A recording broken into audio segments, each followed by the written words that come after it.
Battle Dress by Amy Efaw, Chapter 10. Monday, 2nd August, 0510. The sky was black, the air foggy and damp, and the morning much too early for the boom of the reveille cannon. H Company was silent, except for the muffled clink of equipment, as we trudged through West Point's sleeping streets, up the hill past the cadet chapel, and behind Mitchie Stadium, and into the woods.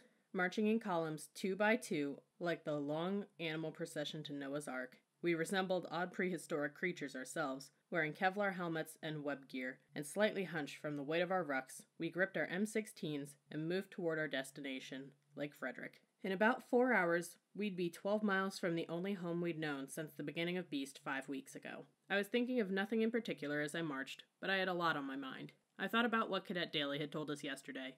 "I've got you for 1 more week, 3rd Squad," he had said. "After that, you're on your own."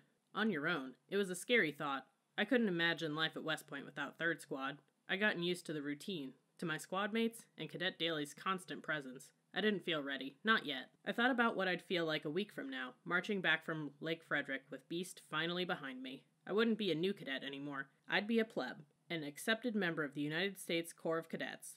All the cadets from the upper 3 classes would be back from summer training then, and, as Cadet Daly had put it, would be ready and waiting to steal your lunch money. Then I thought about what Cadet Daly said we'd do this week at Lake Frederick. Throw hand grenades and practice tactics, run obstacle courses and sleep in tents, get gassed and read maps. All the skills you've learned in Beast, Cadet Daly had said, are going to come together at Lake Frederick. All the drill and ceremony, honor classes, rifle marksmanship, bayonet drills, PT, discipline, and attention to detail we've been pounding into you, day and night, all summer long, is going to make sense. At Lake Frederick 3rd Squad, we're going to make warriors out of you. I tried not to think about the muscles in the back of my neck that ached from the weight of my ruck. Everything I owned was either packed in that ruck, worn on my body, or locked inside H Company's trunk room in MacArthur Barracks' basement. I thought about room 305, how it had looked when I'd closed my door that morning. The room was bare, the beds stripped down to their black and white striped mattresses, the drawers and closets empty. A slight breeze had been blowing through the open window, but we had left nothing on the shelves or desktops for the wind to carry away. In a week we'd return, but room 305 would no longer be ours. It would house other people's uniforms and books. No scrap of paper, not even a whiff of Gabrielle's baby powder would remain to prove that we had ever lived there. We stopped only 3 times, and then just long enough to refill our canteens and have Cadet Daly check our feet for blisters. We changed our socks and then moved on, plodding up long rocky hills, across meadows, and over trails through thick woods. Along the way we passed a few new cadets who had fallen by the wayside. Better watch your step. The last thing I wanted was to be numbered among the walking wounded and loaded onto a truck to finish out the ruck march, in my eyes, a failure. My fingers grew numb and my arms ached from holding my weapon across my chest as I marched. Dust covered my boots, my M16, and everything else that wasn't slimy with sweat. My Kevlar's chin strap tasted like soggy pretzels with too much salt. Finally, we came out of the woods into a huge flat grassy space. New cadets from I Company, the company that had been marching ahead of us, were scurrying around and erecting canvas pup tents into rows. "Here we are, 3rd Squad," I heard Cadet Daly say. "Welcome to Lake Frederick." My heart sank. The village of little tents and campfires encircling a silvery lake that I envisioned faded into the dusty, olive-drab shantytown reality that I saw. And then some voice from inside me, with a tone amazingly like Cadet Daly's, said, "This ain't no Girl Scout camp, Davis. You're in the Army now." I smiled to myself. "Okay, 3rd Squad," Cadet Daly said. "You get to take a short break while we wait for the stragglers to arrive. Cadet Osprung and I just got tasked to help police them up. We don't want any hardcore boneheads left wandering around out there lost and crying for their mamas. By the way, 3rd Squad, I want to commend you on your outstanding effort. You all made it. You lived up to our motto." "Never surrender, sir!" we yelled. Cadet Daly smiled. "That's right, 3rd Squad. Never surrender." "Push-ups!" screamed Ciro. "Push-ups? Now?" I thought of my exhausted, aching body. He's gotta be joking. Ciro dropped to the ground. "Motivational push-ups, 3rd Squad! Push-ups! Push-ups!" 3rd Squad roared in unison, dropping to the ground to push out a few, rucks and all. This ruck march hadn't kicked our butts. "Okay, 3rd Squad, okay." Cadet Daly was laughing. "Cease work." He waited for us to stumble to our feet. "Now listen up, ground your gear." We grunted a collective sigh of relief and moved to dump the burdens off our backs. "Hold up, 3rd Squad, did I give you the command to move?" His smile was gone. "Never assume anything, you got that? You know what happens when you assume?" He looked us over one at a time. "It's all contained in the word, 3rd Squad. It's all contained in the word. Now, you will ground your gear, remove your Kevlars, and take off your boots. Make sure you drink at least 1 full canteen of water, then refill it at the water buffaloes. Over there." He pointed toward a small hill about 100 yards away where the camouflage portable water tank stood. "And remember, keep your weapons secured at all times, 3rd Squad. When I get back, I'll inspect your feet. Fall out." I stumbled forward as I dropped my ruck. Kit laughed. "I guess that's what happens, Andy, when your ruck weighs half your weight." "What about when it's half your height?" Gabrielle said, flinging her ruck to the ground. "I look like a stupid turtle with this thing on." "Hey, don't let Daly hear that, Gab. He's into nicknames, remember?" Kit dumped his ruck too. Then he started massaging his right shoulder with his left hand. "Phew, I thought we'd never stop. This kind of walking's brutal on the old shoulders." I took off my helmet, tossed it on top of my ruck, and ran my fingers through the damp mop on my head. "They're really gonna let us rest? Thank God." "What, the Iron Woman is actually tired?" Kit asked, smiling. "Unbelievable." My BDU shirt was soaked, and the brown t-shirt under it clung to my back. I pulled the wet fabric off my skin and squinted at him. "Oh, did I say I was tired?" Jason McGill dumped his stuff next to mine and winced. "Man, my feet are killing me. I'm afraid to take my boots off and see the damage." He pulled out a canteen and swore. "Empty." He looked at the water buffaloes up on the hill, then back down at the empty canteen in his hand. "Great. Here, Jason, catch." Gabrielle tossed him hers. "Thanks, Gab, but don't you need—" "Are you kidding?" Gabrielle plopped down on the ground. "I've drunk so much water on this stupid ruck march I'm about to wet my pants. Life's rough for us females, you know. All you guys gotta do is go behind a tree, whip it out, and—" "I'm glad you know so much about the male anatomy, Gab," Kit said, laughing. "But you can spare us the details. We already know about the benefits." Gabrielle's face turned a shade darker than her hair, and she started to talk fast. "If I have to drink another sip of that water, I'll gag. You know one thing I can't stand is tepid water, especially tepid tap water. Makes me want to puke." "What did you expect, Brian?" Hickman tossed his helmet to the ground next to her and sat down on it. "Pellegrino on ice?" "That would be great, Hickman, but actually I prefer Perrier, chilled with a twist of lime. You got some?" I laughed and sat down between Jason and Kit. Cyril was sprawled on the ground across from me. He was leaning against his ruck with his boots off, eyes closed, and an open canteen lying on his chest. I smiled as I worked on taking off my boots. Here I was, just sitting around with these guys, relaxing and joking around like a normal person. I used to watch the kids in the lunchroom or in the hallways between class periods do it, wondering what it would feel like to really be part of a group. Not just someone watching from the sidelines, hanging on the fringes. Now I knew, and it felt great.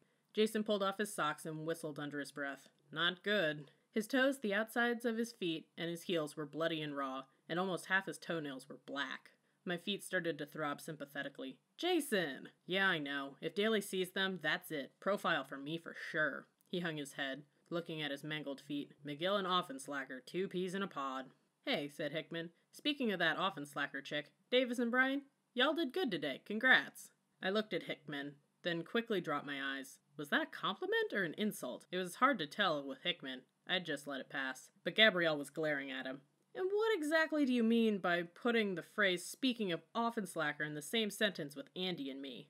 "What do you mean, Brian? Don't tell me you haven't noticed. I mean, you're all 3 females, right?" Hickman looked around at the rest of us, nodding his head. Gabrielle pulled off her socks and wiggled her toes. "I resent the comparison. Hardly a compliment, thank you very much." I didn't like the direction that the conversation was going either, but I liked the hostility even less. "He didn't mean anything by it, Gab," I whispered. Hickman narrowed his eyes. "Well, to be honest, Brian, I didn't think y'all'd be able to hang." "You didn't think that Andy could hang?" She looked over at me. For support, I think. At home, I'd always get pulled into my parents' fights.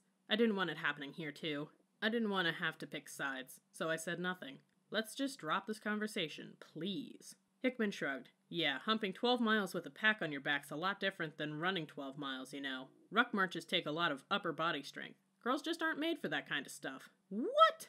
Gabrielle looked at me again. I wanted to disappear. Kit stretched his legs out in front of him and leaned back against his ruck. "Well, Hickman, there's one thing you failed to take into account. We don't have just ordinary girls here," he said in his slow, easy way. "They're 3rd Squad caliber, same as you and me. You can't just look at girl or guy, Hickman. You've got to look at the individual." He smiled at me. "And Andy and Gab can hold their own with any guy." Jason nodded. "Yeah, where have you been all summer, Hickman?" I'd always heard that actions spoke louder than words when it came to self-promotion, but right then, the words coming from Kit and Jason spoke louder than any action we could have done, and I was grateful for it. Hickman flexed his jaw muscles. "Hey, what are you guys jumping all over me for? Man, I just said they did good, didn't I?" Then suddenly he smirked. He pointed toward the wood line where the H Company stragglers were making their way over to us. "Just look over there. What do you see?" He crossed his arms. "'Nough said. End of story." We looked. Most of the stragglers were females, with a few recruited overweight football players mixed in. The scene sickened me. Those women dragged down the rest of us girls, like Gabrielle and me, who worked hard to prove we could be as tough as the guys, that we belonged here. They made Hickman's smugness seem justified. I could physically feel myself hardening against them, repelling them. Facts are facts, guys, I heard Hickman say, his voice heavy with self-satisfaction, and I'm entitled to my opinion. Then keep it to yourself. We all turned toward the voice. One of Ciro's eyes was open, staring at Hickman. You're cutting into my rack time, pal, and I like my beauty sleep. Then he yawned and slowly rolled to his side with his back to Hickman. Banano suddenly stood up. Hey, how about I fill up some canteens? I'll make a run to the Water Buffalo. All this argumenting's getting on my nerves. I'm with you on that one, Banano, Kit said. Let me give you a hand. He got to his feet and started collecting canteens. Hey, where'd Ping go? Hickman was chewing on a long blade of grass. He's over there. He waved his hand toward where 4th Squad was sitting. Being a hero, fixing up some guy's feet. I looked at Jason. Hey, why didn't we think of that? Ping used to be a medic, right? I bet he could fix you up. Hey! I called after Kit and Banano, already on their way to the Water Buffaloes with their arms full of canteens. Stop by 4th Squad and tell Ping to hurry back, will you? A couple minutes later, Ping was jogging back over to us, with his weapon slung across his back and a camouflage pouch in his hand. What's up, McGill? He asked. Bogus and Banano said your feet look like ground beef. Yeah, Jason said. Raw ground beef. Ping squatted in front of Jason and held the feet in his hands, gently turning them this way and that. He blew out slowly. You ain't kidding, buddy. He shook his head. You finished the march on these? Jason nodded. Ping shook his head again. Without another word, he opened his pouch and got right to work, with razors, disinfectant, foot powder, and moleskin, his hands working fast to mend Jason's feet. Okay, boneheads, Cadet Daly yelled, making his way back to us. Mission accomplished, 3rd Squad. We're gonna hold formation in about 5 minutes, so let's get a quick look at your piggies. He stopped abruptly and looked at the feet in Ping's hands. What did you do, McGill? Step on a landmine? I've got them under control, sir, Ping said without looking up. As long as he keeps them dry, he shouldn't have to go on profile. Jason nodded. Sir, they don't hurt that bad, really. They look worse than they are. I don't want a profile, sir. Cadet Daly folded his arms across his chest and watched Ping finish. Well, combat, he finally said. I'm glad to see you putting that combat medical badge into good use for once. Besides looking pretty on your uniform, of course. He paused. I know this ain't brain surgery, Ping, but I'm counting on you to keep McGill here healthy, you hear? Yes, sir. It'll be my butt if he gets gangrene or something and has to get his feet whacked off. Then he moved on to inspect the rest of our feet. After First Sergeant Stockel held a formation to make sure all of H Company had made it to Lake Frederick, he drove our guide on into the ground. This is your standard hotel company, your rallying point. Erect your shelters in line with it. Look for it if you become disoriented, and whenever you see it, remember that you are hardcore company, the most motivated, high-speed, low-drag, combat-ready company in Beast. I only half listened as he turned us over to our platoon sergeants. My eyes were on the guidon. With no wind, it hung limp from the top of its staff, this year's drill streamer dangling below it. All those evenings that I had spent practicing the manual of arms had paid off. I had mastered the movements, and Hardcore had won the competition. One glimpse of it should remind me that I hadn't held my company back, but now Hickman's opinion was gnawing at me. My small victory tainted. I had a lot more work to do. Cadet Black released the platoon 1 squad at a time. Shouldering our rucks, we followed Cadet Daly past the line of half-erected tents to our squad's area. Okay, listen up, Cadet Daly said. As we've done before, roommates will be tent mates. He designated which piece of ground each pair would occupy. Remember to leave a couple feet between tents and cover down on India Company. He nodded at the rows of tents that were already up behind us. We want Tent City dress right dress, just like a formation. Tent City, Gabrielle whispered to me. How imaginative. The sooner we knock this out, the sooner you can rest. Remember, no sags, no wrinkles. 3rd Squad, fall out. Never surrender, sir! Gabrielle and I dragged ourselves to our spot. Just like in the barracks, Jason and Kit were our neighbors. They were dropping their gear on our left. A few feet on our right, 2 guys from 2nd Squad had just finished snapping their shelter halves together and were spreading the butterfly-shaped canvas on the grass. One of the guys nodded at us. Gabrielle smiled back. I looked away. I stripped myself of all my gear and stretched my arms over my head. New cadet voices in relaxed conversation mixed with the clink-clank of entrenching tools hammering tent pegs into the ground and spread row by row over the grassy field. Another new cadet company emerged from the woods, marching in double file behind G Company's guidon. I glanced at Gabrielle. Her fingers were working in frantic motions, smoothing and adjusting her sweaty but somehow still frizzy hair. Then she opened one of her ammo pouches, fished out some chapstick, and ran it over her lips. Gabrielle, always worried about her looks, even after a 12-mile ruck march. I rolled my eyes and started digging around in my ruck. I pulled out my tent poles, tent pegs, and shelter half. After fitting the poles together, I started unwinding the rope from around my tent pegs. I stole glances at Kit and Jason as they worked, mirroring everything they did. By now, putting up tents wasn't anything new to us. We had practiced setting them up during squad leader time several times, and had even bivouacked once, on the rifle range the night before we fired our M16s. But Gabrielle and I still hadn't been able to erect a habitable tent on our own. We understood what we were supposed to do, but somehow our tent always ended up looking like we had thrown a blanket over a broken down, swayback mule. When we had pounded the last tent peg into the ground, Gabrielle and I stood back to inspect our work. It looked only slightly better than our previous attempts. Gabrielle tossed her entrenching tool on the ground. Oh, forget it. This sucks. I'm gonna get help. No, wait a minute, Gab. I think I know what's wrong. I really wanted to figure this out on our own. I walked over to the left side of our tent. Look, we just have to pull these tent pegs out here and move them. Great, let's let Ping do it. She looked down the line of 3rd Squad tents. His tent's up and he's just sitting there talking to Hickman. Hickman. I thought about what Kit and Jason had said to Hickman earlier. They'd gone out on a limb for us. We owed this to them, if not to ourselves. We really don't need Ping's help, Gab. Are you kidding? As soon as Cadet Daly sees this thing, you know what he's going to do? He'll haze us, and then he'll yell at the top of his lungs so the whole world can hear. She deepened her voice to mimic Cadet Daly's. Hey, Ping, I got a mission for you. Brian and Davis's tent needs some CPR. Let's put that combat medical badge to good use. I, for one, would like to avoid that. She leaned closer to me and whispered, especially with Nathan Monroe right next door. I want him to think I'm squared away. I frowned. Gab, what are you talking about? You know, Andy, Nathan Monroe? She jerked her head toward the 2nd Squad tent next to ours. The big guy with the golden hair and baby blue eyes? He has the cutest nipples when he smiles. Gab definitely had her priorities, but they weren't mine. New Cadet Monroe was the new cadet who stood directly in front of me in 2nd Squad, at least 3 times every day in formation. I could describe the shape of his head and knew that he needed a haircut at the end of each week because stubble always grew down the back of his neck by Friday. But I didn't know his first name. I had no idea what color his eyes were, and had never made him smile. He was recruited for football. A quarterback, Andy, and he's from San Antonio, Texas. And he's really nice, and I told you all about him, remember? The day we fired our M16s? He was in the foxhole next to me. She was really starting to irritate me now. Well, anyway, Cadet Daly won't need to haze us this time, Gab. We're gonna get this tent right, all by ourselves.